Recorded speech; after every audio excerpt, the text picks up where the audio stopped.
right. This morning we have already addressed one issue that has to do with sex for supposedly a sex for mark scandal, and then that has to do with the University of Port Harcourt. And now again we have on our table the case of Professor Ndifon of the Law Faculty of the University of Calabar. And then now he's bringing it to the know of everyone that his life is under threat. Okay, and then the story is everywhere. What is your reaction to this, sir? Well, my reaction to that is that he has been accused, and the panel was set up by the university authority, and he did not appear in that to answer questions from the panel. Okay. Instead, he headed to the industrial court. He's heading to the industrial court to do what? To stop the authority of the school not to prosecute him, or he's heading to the court. To me, I don't just know the reason why he is heading to the court, because he is a staff of the University of Calabar, and the school authority has accused him. Yes. And have set up a committee, a panel, to investigate, to hear from him. And he refuses to appear before the panel. To me, I will say it is not on the good side.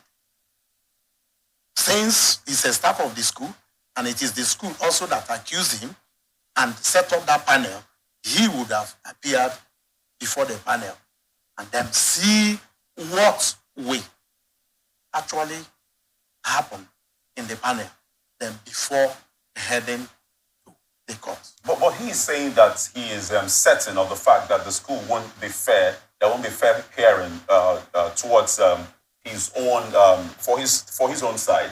He feels that there won't be fair hearing from the school, and maybe that's the reason why he chose not to appear.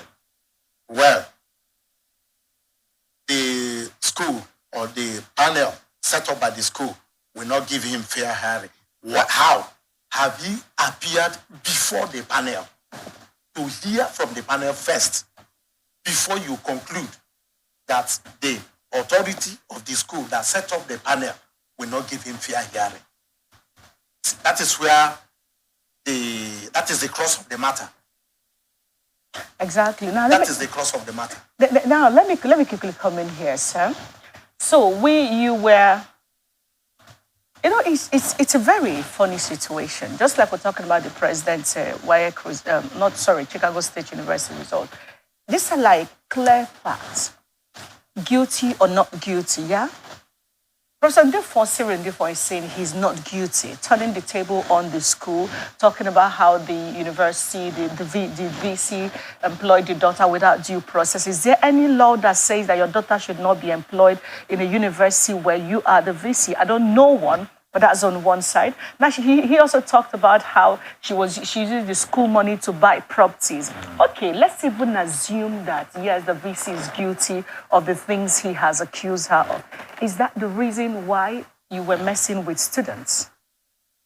Now, if you also say that you are not messing with students, and you're sure, very sure, like you said, what is your reason for not appearing before the panel? Yeah. Now you're making further accusations to say, they are threatening your life and all of that.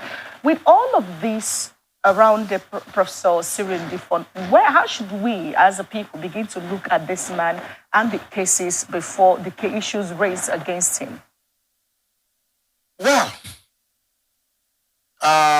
it's a very critical situation, because the school authority headed by the Vice Chancellor, and Professor Cyril. Already, Professor Cyril is biased against the Vice Chancellor for accusing the Vice Chancellor that she employed the daughter or the child without due process. And she is misusing the school authorities' fund, even to the extent of going to buy a property. Then, what I don't know is, have Professor Cyril as the head of the law faculty. So he's not a kid in that school. Has he made his observation of the vice chancellor to the school authority? The school authority has the Senate, which is the highest lawmaking body of the university. Has he gone to the Senate of the University of Calabar to make his case known and then tender evidences to the Senate? Then, or was the accusation coming up first? Was the accusation that he messed up with students, with female students in particular? Because these are the two angles now that we should look at. The accusation by the students came out first. First. Until that, we have not heard anything about, the VC using school money to buy properties and all of that. All of this came up after the accusation, the student protested, and of course they set up a panel and all of that. So all of these are like, okay, this is what she did. So we are asking, if this is what she did, you knew about it, you kept mum. Now that the school is investigating you, you're not coming to tell us they want to kill you, they are threatening you, they came to abduct you in the church. There are too many stories here. Is there anything you think this man may be hiding? Of course, he is. He is. Because the story is not clear that the accusation came first. Yes. Before Professor Cyril now came up with his own story against the vice chancellor. Because it's now a common phenomenon in the university community of how lecturers, the male lecturers, take advantage, or take advantage of the female students. And to the extent that even the students protested, if I'm correct, the students protested in the school. Yes. Fine.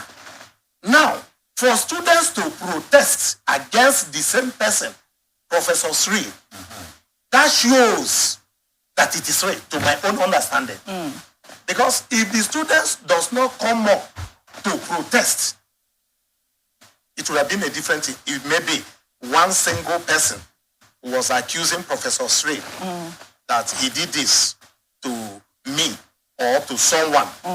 And then at the end of the day, the school authority hears it from that single person and then set up a panel to investigate. But before, to my own understanding, before the students went on protest, that means Professor Cyril has been noticed in that community that he is always, or he has been doing it, maybe because of to give marks, because they use to give marks to students, to intimidate students, particularly the female students. Okay, if you want me to give you this, you want me to give you that, then you do this or you do that. It's a very common case in the university system. So for the students to, go ahead to protest, and then the school authority now said, okay, now we cannot keep quiet again. For the students to protest, then let us set a panel. The panel was set, and Professor Cyril was invited, and he refused to appear before the panel. Instead of him to appear before the panel of the school authority, where he was accused and where students protested against him, he went ahead to bring accusations against the vice chancellor, even to the extent of going to the media, to the industrial court or whatever. So this shows that there is evidence there is truth in the accusation.